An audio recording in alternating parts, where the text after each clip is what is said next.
welcome to Screen Junkies Universe. It is a very happy Friday because not only am I joined by two of my favorite brothers-in-arms, Mr. Dan Murrell, Mr. Spencer Gilbert, but one of my very favorite sisters-in-arms. I'm so happy to be here. I'm so happy to be back. You guys, this is the best. You are the Betty to my Betty. Oh, I mean, sorry for the Riverdale recap lack, but my girl, I love you. There's a lot to talk about with that, but we'll get to that later. Today we have a bunch of little stories that we sort of missed throughout the week and some fan questions. It's going to be a good time. We're going to talk about Pokemon, sexy Patrick Stewart. We're going to talk about giant crocodiles and more. Sexy Patrick Stewart? Oh, you think that that's not going to work? Yeah. It is. Okay. Let's talk about Pokemon first because I believe you are our gamer, so I'll have you weigh in on I this. played the Pokemons. What? This just sounds weird, though. I didn't play the Detective Pokemon game, which is a movie, which is also a weird choice to make into a live-action feature film. Well, let's set that up for the persons. So Justice Smith, who's from The Get Down, is going to star in Legendary's feature based on the mystery-solving Detective Pikachu. Goosebumps director Rob Letterman is set to direct, and it's a script from Guardians of the Galaxy writer Nicole Perlman and Gravity Falls, Alex Hirsch. So Detective Pikachu has been a big priority for Legendary. I'm just going to keep saying it that way. I haven't played it either, so I have no idea what to expect from this. There's been 20 animated Pokemon movies. How many of those have you seen? Probably 2, maybe 3. That's impressive. I thought you were going to say none. Yeah, no, they're not good. I mean, there's a lot of nostalgia for them, for sure. But it's still such a great world that you could maybe explore and exploit in a live-action feature. I don't think mystery when I think Pokemon and detecting and like attention to little details and plot and stuff like that. It's more just like a boy and his pet. It's like an E.T. story or like even a Stranger Things or a Gremlins. It's not a detective world. Pikachu is an animal. He's a mouse but what if that shoots electricity. Why isn't he riding that skill set instead of the detection? What if it's like The Searchers meets Carmen Sandiego? Ooh. I mean, that's kind of cool, right? I know it's just a weird fit for this franchise. Like, Pokemon is about capturing monsters and enslaving them to do your will and to make them fight other people who've done the same thing to their animals. Right, which fundamentally is my problem with Pokemon. Like, it's just a horrible setup. You're not beating them to death. Like, you just beat them until they faint, Roth. So it's fine. It's like dog fighting with little alien creatures. It's just horrible. And then you keep them trapped in a bubble. They have no life. But what's sick is it's like they love it, Roth. They love to be in the bubble. Yeah. So it's like the 50 Shades of Grey of animated characters. Did they just want to be domed. Don't think about it too hard. Yeah. This isn't Wokemon, Roth. I don't know anything about the Pokemons, but I do think this is a great example when people ask how Hollywood works. This is a great example to point to, which is that a year and a half ago, for 2 weeks, Pokemon Go was a big thing, and Legendary snapped up the film rights because that was the hot thing right then, and they announced we're doing a Pokemon movie, and everyone's like, yeah, I love Pokemon Go. It is now a year and a half later. They're still making this Detective Pikachu movie. It's going to hit theaters in a year, so 2.5 years to 3 years after the thing that they're capitalizing on has ceased to become popular. Now the Pokemon Detective Pikachu movie is going to hit theaters. I'm not saying it may do great, I don't know, but it is like when people say like, how did King Arthur get made? How did the Emoji Movie get made? It's because something was popular 3 to 8 years ago, and that's how long it takes to get something from people like this to theaters, finished movie. And this is how, when people ask how these things get made, this is how they get made. Something's popular and it just gets flushed down the pipe for many, many years. There are two possibilities here. I mean, absolutely, you're totally right. And this could be a complete emoji show. But there was the Batman movie or the Batman Lego movie and the Lego movie, which were both really cool. And you are forgetting that when that Pokemon mobile game came out, people literally, there was like a pack of 15,000 people running across the street to go into Central Park to like find this one character. I think the fanaticism can't be underestimated here. And yeah, Pokemon is still huge. It's just weird. Then make the Pokemon Go movie or make a Pokemon movie. Detective Pikachu is just such a weird, specific take on that very expansive world. Maybe it was the less expensive one. Yeah. Yeah, that was the one they could get the rights for. Well, I mean, you get Pokemon, you get them all. Like, you got to catch them all. Gotta man. catch them all. Yeah, You gotta catch them all. Yeah. But wouldn't a Pokemon Go movie just be a movie about the people playing Pokemon Go, and then maybe the Pokemon come to life and somehow Maybe it's like a horror movie, and like is it a horror? you like Yeah. get led into a shack, and Yeah. then it turns into Hostel, but with a Tentacruel or one of the other Pokemon just like torturing people in there. You are right though, Sasha. If Detective Pikachu is a better tack, I think, than because if they made the Pokemon Go movie, then it would be horrendously out of date in a year and a half when this is out. So I'm probably underestimating. I've been corrected on my pronunciation of. I just say Pokemon because that's the easy way. It's Pokemon or whatever. Pokemon. I don't know what it is. Pocket Monsters. Dan? Pocket Monsters. Sure. So yeah, you're right. There is a fan base for it. But it's mainly just that like this is what happens. Yeah. Is they will latch onto whatever is popular right now. The problem is that it takes 3 years to get it to the screen. So who knows? Maybe this will be great. But it does have a whiff of this was popular a year and a half ago, and we have to keep announcing casting news about it. But that was sort of the problem too with the Emoji Movie, right? Because it was referencing things that were wildly out of date by the time the movie, apps that were wildly out of date by the time the movie came out. Well, what you need to do the Wreck-It Ralph thing, not the Emoji Movie thing, because then you can actually play into nostalgia as opposed to playing into this was so hot with the kids, because the kids have outgrown it by then. It's the same reason why like the Backstreet Boys aren't touring massive stadiums anymore. It's a little bit played out. The kids outgrown an app. I just dated myself. By the way. At least I didn't go New Kids on the Block. Yeah, Menudo is not as popular as they used to be. Menudo is always as popular. Ricky Martin is a national treasure. How dare you? Piggybacking on what you're saying, Dan, too, is the interesting thing is like Legendary is releasing this film, and for Legendary, another thing about the way this works is like they're just a financing arm, right? So they had X amount of dollars, a lot of money into Batman, right, when it started, and then as Warner Brothers didn't need them anymore, they had it less and less and less stake, and so then they moved to monsters, right? So they did the Godzilla, and I think they're just trying to latch on to this next thing for their business, and at the end of the day, is that going to be what audiences want to see? We have our only Pokemon fan here. I mean, yeah, if they can crack it, sure. I mean, and look, I'm in the minority for not liking the animated movies. Like, there's a whole generation below ours that grew up obsessed with this stuff, and they still are. Yeah. So it stops with us. This is news to me. I thought we were the arbiters of taste now and always. Yeah, like anything, this could be. That you're right. Just an idea that looks terrible on paper often makes for a great movie. Lego movie. Hopefully, we hope that I like that they're using the Pokemon for detecting instead of fighting in slavery. You know who's the sexiest man alive? Blake Shelton. Oh, stop. Literally, Idris Elba exists in the world. I was trying to connect the dots.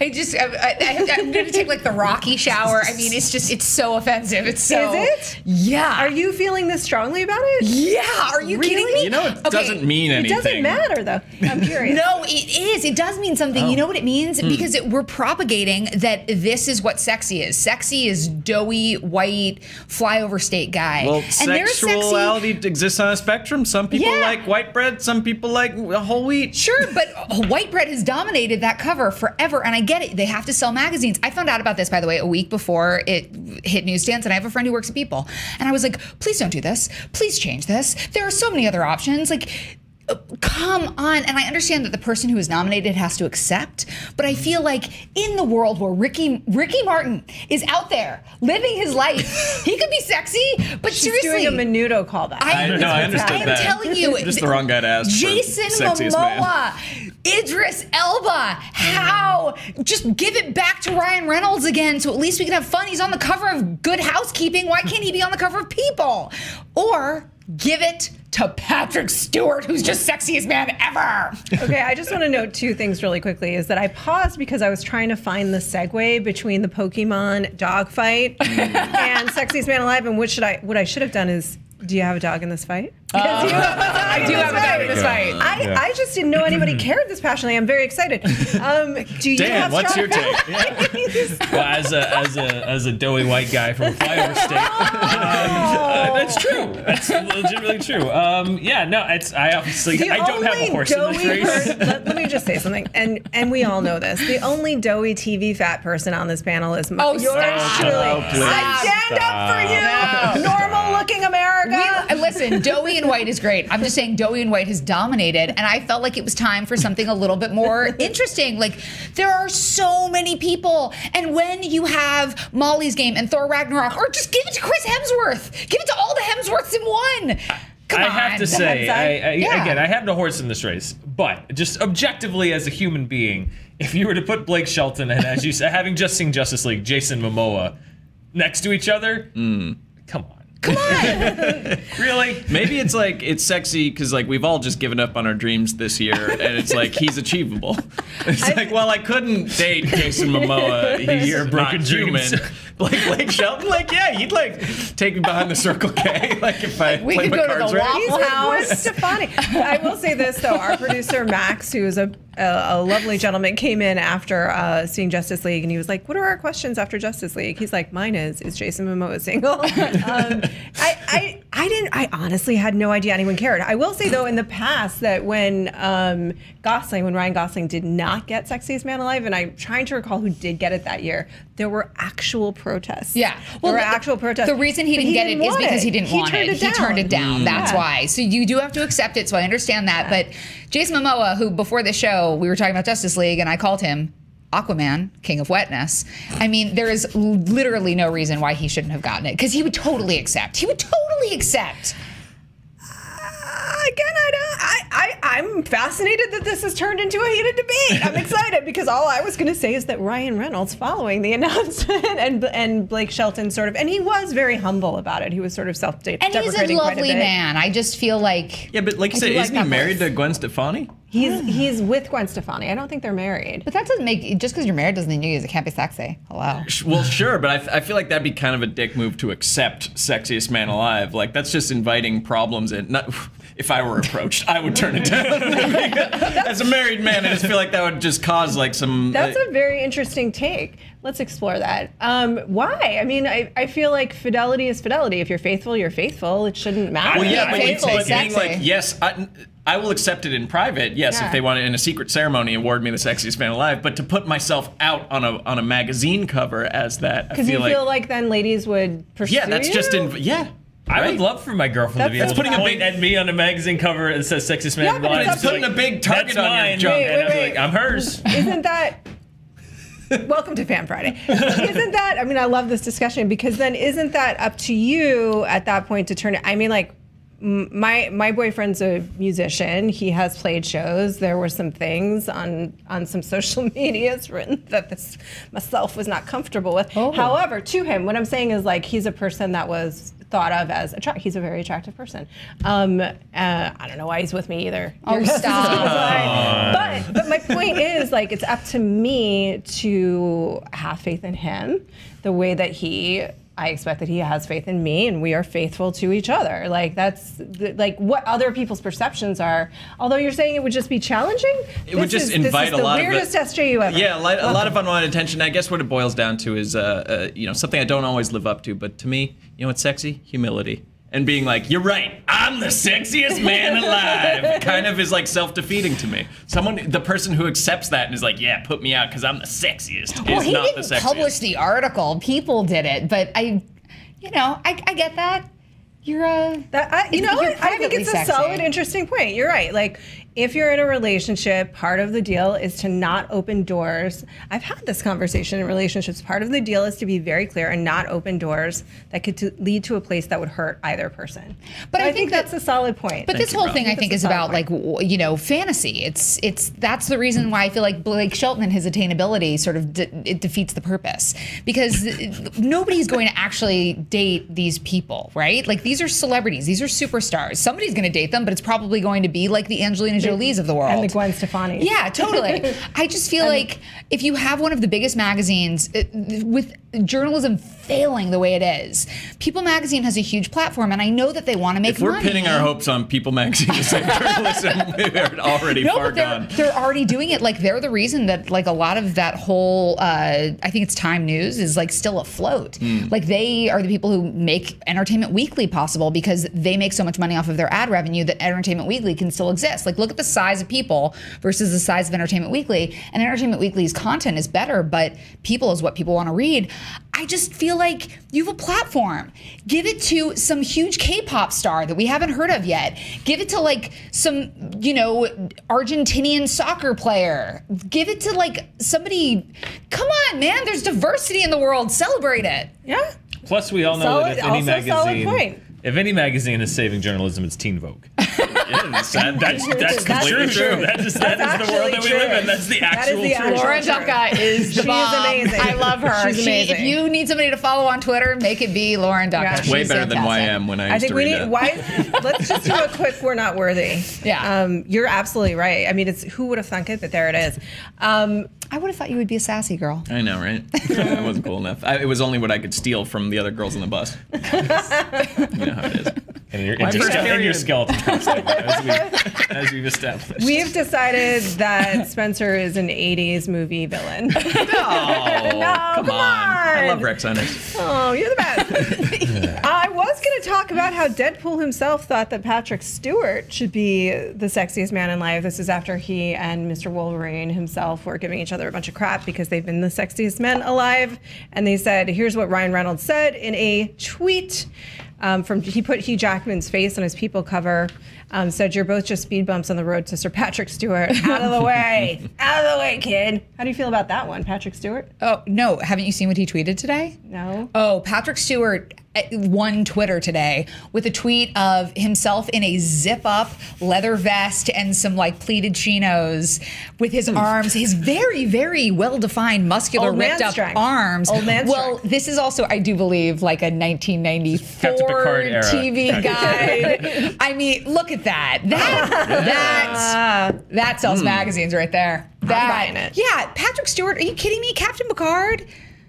He kept himself in really good. I just watched all of them. He kept himself in very good shape for a man of his age. Like Yeah. he was not just in shape. Like he was like he's got the muscles. Like the dude he put the work in. Those onesies are unforgiving. The Star Trek. They are. What are they called, Dan? Sorry. The onesies were just the first two seasons. But I mean, even look at Kirk. Like Shatner, great starship captain. Go watch Star Trek again. Didn't put the work in, especially toward the last season or two. He let himself go. I feel like we're doing He all led this from the fat chair. shaming. Don't worry. We love you, William Shatner. He's Captain Kirk, of course. Just objectively, just look at the Captain Picard was objectively the more in shape of the two starship captains. So, would you do Patrick Stewart or Jason Momoa for sexiest man alive if we're voting? I don't know. Okay. Then I go about back this? to I Okay, have no ready? horse in the race. William Shatner, Patrick Stewart, Okay. Chris Pine. Who gets your People magazine cover of sexiest Kirk alive? Alive 2017. Yeah. Well, Patrick Stewart was Picard. True. Sorry. like so sexiest it's Starship Captain alive? it's sexiest Captain. Starship Captain. Thank you. And their primes or today?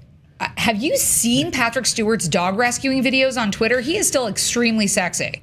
And Shatner is the man. Yeah. As a fellow member of the Bald Brotherhood, I would have to vote Patrick Stewart always, just for the doors that would open. Yeah. Respect. Yeah. So Patrick Stewart. All right. Well, this has been a much longer than I expected talk about sexiest man alive. You let us know what you think. I thought everybody made very solid points in that important debate, and we have solved it, people. Ding, ding. We have solved it. Joss Whedon liked a tweet from another writer that I actually highly recommend you follow, Joanna Robinson of Vanity Fair. So she wrote, she put a picture of Steppenwolf from Justice League and Malekith from Thor: The Dark World and said, Justice League Steppenwolf is the worst comic book movie villain of all time, and not even Malekith the Accursed comes close. Joss Whedon liked that tweet, which kind of did the rounds. And it's just sort of silly and funny in a way, but what do you make of that? Well, first of all, if you go through the follow-up to that and read what a lot of the fans of the movie said to Joss Whedon, it's not so silly and funny. Oh. There's a lot of people that were not happy with him. Yeah, I don't know. It's a little strange to me because it's like you made part of that movie. Yeah, I know it's So, weird for sure. I think it tells you which part he didn't make. Yeah. Exactly. I don't know. I mean, there was a lot of people that were cursing him out, saying, you betrayed Zack Snyder. I mean, it's like really like, you know, fuck you, you hack. It's just like, I don't know about that. But first of all, I can't say, tweets are easy to accidentally like. So first of all, I know he could have just been scrolling through looking at Justice League's mentions and oops, you know, I'm not saying that it was on purpose or not, but yeah, I don't know. It just seems weird because it's like, you know, I've done that the movie's before. not even I've open yet. accidentally, like, You know? yeah. Also, there's something nice and passive aggressive about you get a really mean tweet and you just like it. Yeah. Just like, all right, like that's your only interaction with it. Just Like, And I'm then you watching. made You saw it. yeah. I've done that before. I'm not going to be honest. I have done that before. Just like, I'm reading this, just so you know. No, I think there's an awareness that I actually appreciate in that. I don't think he was doing it. I like the idea that it was probably pretty passive aggressive, and he's just like, okay, I'm aware, but also filmmakers don't just make one movie, they make many. And maybe it was like, okay, I'm hearing your criticisms, I'm aware of them, and moving forward, we can address it in a different way, perhaps. And I like that. I think it's like open to the critique as opposed to being like, no, this movie is perfect and totally profound, and I made something that is, you know, inexcusable. I like that. But it is a pretty harsh criticism. Like, if the tweet had said, like, Yeah, it Justice is. League Superman has a baby mouth, which he does because of the mustache in many scenes of this movie. That's just, again, it's CG. That's the reality of what they had to do. He has the mouth of a talking baby in an E-Trade ad. I can see that. But that's a pretty harsh criticism to ironically like. That's like, yes, I did make the worst comic book villain of all time. Okay, for those of you that don't know, Henry Cavill had a mustache because he was shooting Mission Impossible. They had to do reshoots, and Paramount would not let him shave. And I just think this was trolling the other studio a little bit. Would not let him shave his mustache, and instead made them digitally remove the mustache.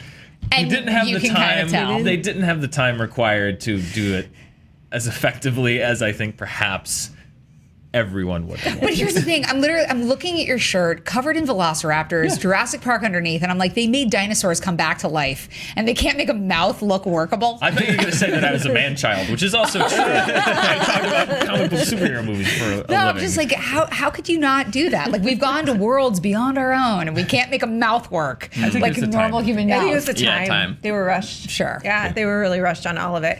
Anyway, I think that it's probably leaning towards what you said in terms of like he's having a little self-deprecating moment there of like, all right, I hear you. Let's move on. Because I don't think he was trying to in any way insult Zack Snyder. No, I don't think we should. So, you know who is another comic book villain? No, who? I wasn't going to name a villain. I was actually going to name a hero, and I said villain. Okay. So I don't deserve a segue, but you should give it to me anyway because it's Friday and we deserve treats. Doctor Strange. No. Oh, wow. Denied. Denied. Fine, JT. I still love you. So Dr. Studious is a character based on Doctor Strange. Kaplan Singapore released a video starring Singapore YouTuber Franz Wong as Dr. Studious, a hardworking magical being who just wants people to know how to study better and be good students. Let's take a look. What? My name is Frank, or you can call me Dr. Studious. I thought I knew it all until I went back to school. We had magic, but now we have Google, the portal to the world of knowledge. Use it wisely. Good eyelash work Don't there. plagiarize. No superhero is alone. Build your own study squad and choose them carefully. That if I can graduate with a diploma, so can you. Now I'm going to study for my degree. Okay. I What's that? love that. I love that. I love that. What did I just Thank watch? you. Yeah. I love it. Sasha gets it. Talk about why you love it. Because it's speaking from a vocabulary that people understand, which is comic book heroes, about something that maybe people don't want to think is cool, which is studying and being smart. And I think it's great. Why are you being a hater? I'm not hating. I'm just confused. I love it. I think that guy is awesome. And also, those are good graphics. Like, Yeah. when he brings that was cool. That was a very impressive situation. He clearly had the time to put the And the energy knowledge. into post that was needed to make that video work. I mean, anything that gets kids engaged and like, I mean, listen, I grew up in the 80s and 90s. There was no resources to do interesting, fun videos like that. It was very boring. So the best we had was Bill Nye, which is great. Don't get me wrong, but I love that people like on their own now can do these kind of fun things for kids. I like it. So Kaplan is just a place for kids to go and study, and yeah. Got it. I was waiting for like the sales pitch, or Yeah. as like just a The general pitch studying is good. Study. Yeah. Study, The okay. pitch is study. Better yourself. Go to school. All of the things. I took Kaplan classes in high school. They were not that interesting. So they're stepping their game up. I love it. We're gonna move on. Thank you. Yeah. Spencer, you See, yourself. that speaks to me. And Siddhartha is a great book. You know what I love? I love that that's a callback to a video that hasn't come out yet. Yes. That's what I love. Glad we have that. I forgot that video hadn't come out yet. That's like a Doctor Strange wormhole. We just did a callback ahead of time. That's But I feel amazing, like JT. that image is also pretty evergreen. Like, Yeah. It you is, could sure. use that for damn near anything. yeah. Yeah, I'm just from an era. If people weren't breakdancing about education, then it just doesn't penetrate my brain. breakdancing. It's the only your way I know how to learn. Fan Friday. Oh, okay. You know how we know how to learn? We ask questions and we get answers. And here are some from our fans. Thank you guys for writing in. As always, Timbut2 says, what was your worst technical issue at a movie theater that you have experienced? Because he had one the other day. I've talked that's about this before, but it was just when the film caught on fire during a Jenny's death scene in Forrest Gump. It's like, well, this took a turn. She literally kidding? caught on fire, and then we realized that something was more seriously wrong. But yeah, you know, in a film stream, it's like the Yeah. beginning of Bond's trailer. It's like it burns up, and that's what happened just as Jenny was passing away. And then we got a ticket to see a free movie. But it was a while until I saw Forrest Gump again. Wow. No one's topping that, Spencer. Yeah, that was No one's fantastic. topping that. That was a bad technical. I might be able to top it. Yeah. Okay. I went to see the Chris O'Donnell movie Vertical Limit when it came out, and it's all digital now, so I don't know if they do it. The way they used to do it was to compensate for the fact that the film is bigger. They used to send the film, and there was like, if you framed it wrong, you could see the boom mics. The film was bigger than the screen. And it was the theater's job to frame the film correctly so that you didn't see it. And they didn't do it, and they framed it down so you could see whatever's at the top of the screen. So like the entire movie, they're trapped in this ice cave, but you can see the top of the sets. And then there's this one shot where like this guy falls off a mountain, and it's supposed to be this big dramatic moment where it's like, you just see the ground, and then he falls into frame. But instead, like this guy goes like, no! And falls off a mountain, and it cuts to a shot where you just see like these arms and legs dangling for like 5 seconds. And then it just drops. And he's dead. Yeah, Vertical Limit. It made the movie better. Fair enough. That was pretty. That's that was fantastic. fun. That is also amazing. I don't have anything that was that good, but I went to a screening of the Soderbergh movie Contagion, or Contagion. And for the first like 15 minutes, it was like you saw all the images, but you only heard like the background noise, and everyone was like, "Oh, Soderbergh's making such an interesting choice." And then a PR rep came in and said, "Sorry, we have to restart the movie. We forgot to play the audio track." But everybody went with it because they were like, "It's Soderbergh making an Maybe he's interesting doing the Soderbergh thing." thing," and we were like, "Oh!" And then when they started doing it, I was like, "I think I liked it better before." Yeah, and then you realized it was Contagion. Yeah. Which is not his best movie. I haven't had anything like that, so I'll just count myself lucky and move on to Devin Colson's question. With the comic book movies coming to an end this year, now that Justice League is in theaters, which comic book movie are you most excited to see next year? Black Panther. Go ahead. That is the correct that's a good answer. one. Go ahead. Yeah, I'm a fan of comic book movies, but I'm kind of more excited for the 3 months between now and Black Panther, where we don't have to talk about comic book movies all the time. No, where you the think you award were. season. I like comic. It's great. I mean, we still are, obviously, but yeah, no, Black Panther. for me is the one that I think I'm always gravitating to the one that looks the most different every year. Thor Ragnarok was my number one this year because it's like that looks the most unique. And from what I've seen so far, Black Panther's the one that looks maybe it's going to be tonally and a little different than everything else. So that's I think Black Panther's probably my most anticipated. That's the answer. Yeah, that's it. Yeah, it is Black Panther. Is Infinity War this coming year? Next year, Yeah, I'll put a close second to that just because I believe in the Russos and I'm so curious to see how they follow up Civil War with like literally having every superhero they've ever introduced on screen at the same time, whether it's going to be a mess or they'll pull it off. We'll see. Yeah. Doesn't Aquaman come out next year? Christmas. It does? Christmas, I think. I like Jason Momoa like in Jason Justice Momoa. League. That's probably number 2 or 3 for me too. Yeah. See what they do with that. So basically, all of the things. Dewey, JPEG 1098, asks for our thoughts on the Rampage trailer. And there are a variety of thoughts. So I had not seen this, and Roth showed this to me before we started. And dear sweet Lord, that movie looks fantastic. Of course it is being released on 420. It's like King Kong with the wolves from Twilight, with The Rock using sign language to communicate with his Planet of the Apes friend, from the director of San Andreas. This looks so phenomenal. It can only be seen in 4DX. I mean, we're talking about comic book movies, but if we're talking about movies we're most excited for next year, Rampage. Well, this very is high up there. This is a video game movie, and can I just say that I'll be really disappointed if at some point one of the monsters doesn't get hit and then shrink into a tiny naked man covering his genitals and then awkwardly slide off the screen, because that's what I remember most about Rampage, and I didn't see any of that in the trailer. Oh, brutal. What?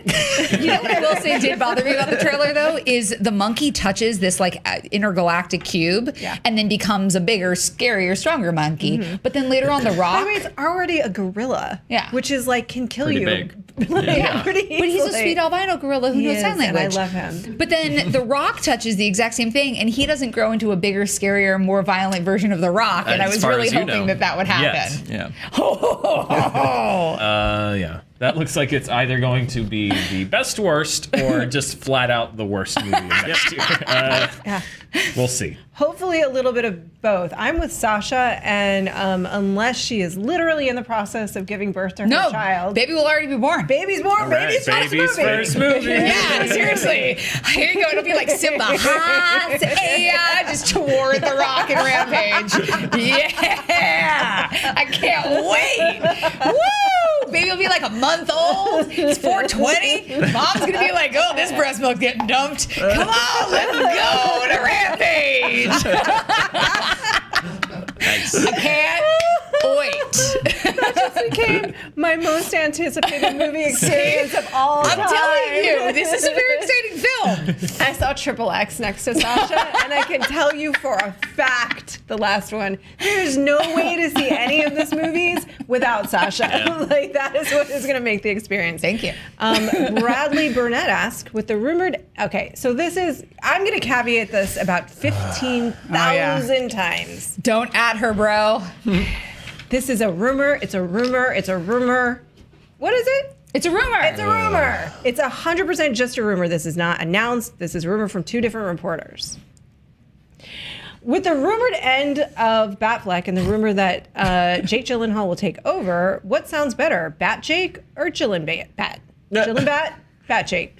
So they just want to address the just want potential to address- portmanteau yeah. of Batman and Jake Gyllenhaal? Yes. Okay. What about Battenhall? Battenhall, I like. Battenhall is, I That's think, pretty the good. best I think that's of the best all of one. them. There we go. Yeah. You win, Spencer. That's you. great. So,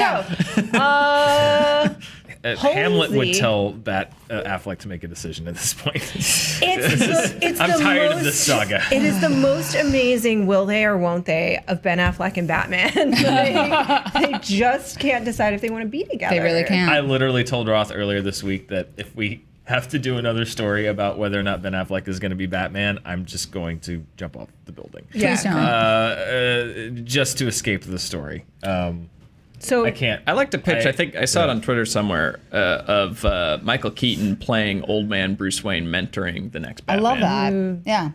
Or some type of old man Batman Beyond situation. And Christian Bale is Alfred. Yeah, why not? Have you seen him? Oh, In the yeah, Dick Cheney for- Oh, movie? with the new, Yeah, just new keep the fat. keep the look and be Alfred or be Bane. Christian Bale is Bane. Oh, Bale Bane. Bale Bane. I'm into that. What? I liked his answer. I mean, do I care about Jake Gyllenhaal or Ben Affleck? I just make a decision. Just make a decision. There is a pot. You know what to do with it. Use it or get off of it. But I'm growing weary of this topic. I just like that you just go, I don't know, I liked his answer. No, I did. It was Battenhall. Battenhall. It Yep. also sounds like a prep school on the East Coast. Battenhall. I went to Yes. I went to Battenhall. Battenhall before I went to Choate. Yeah. There are 3 more Batman questions. Yes! So I no. don't Can we do a speed want, round? I don't Yes. want him to suicide because No, you know it's what? We fine. love Dan, so let's keep him alive. I just didn't want to speculate anymore about it. It's I'll talk about it, but it's just like I'm tired of being like, well, I don't know, maybe he wants to do it, maybe I don't know, you know. Like I have no definitive answers or opinions beyond what I've already. I'll refer the fandom to my earlier statements on the matter. This is congressional hearing. There you go. We actually also have pull quotes that refer to our feelings on the You know, matter. you should just say every time it comes up, just be like, reclaiming my time. Yeah. I'm reclaiming my time. Reclaiming my I time. cannot talk about this anymore. You know what? We're just gonna go ahead and do Jenny Benmore. J. Henry Benmore says Daniel Craig's Bond has a rogues gallery including Javier Bardem, Christoph Waltz, and Mads Mikkelsen. Who should play the final villain? What actor of this caliber, I think? Conveniently skipping Quantum of Solace in that list. Oh, yeah! Yes! Yes!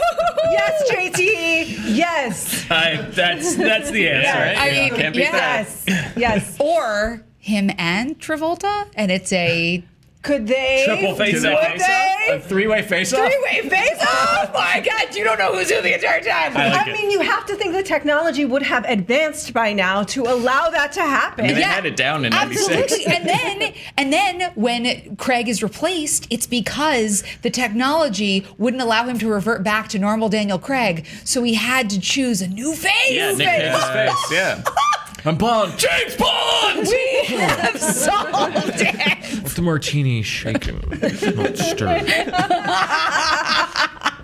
This is great. And then they'll be dancing. I love it. That's a good answer. We've written the best Bond movie that ever was or ever will be in these final moments of the episode. I'm just going to cut it off right there. It's not going to get any better than that. Sasha Perl-Raver, Yeah. you're the best human ever. Where can the people find? Oh, there's a congratulations to you. Well, P.S. thanks. I'm sorry, on the Rampage question was P.S. to Sasha. Congratulations. Thanks, guys. People can find me at Sasha Perl-Raver on Twitter and Instagram, and I am so happy to be back here with you guys. It's really nice. I'm just so happy. Aw. Love you guys. Dan Murrell, thank you for joining us. Always. Literally every day. It's Every your day. job, and you are contractually obligated to do so. Spencer. Likewise, it's been fun.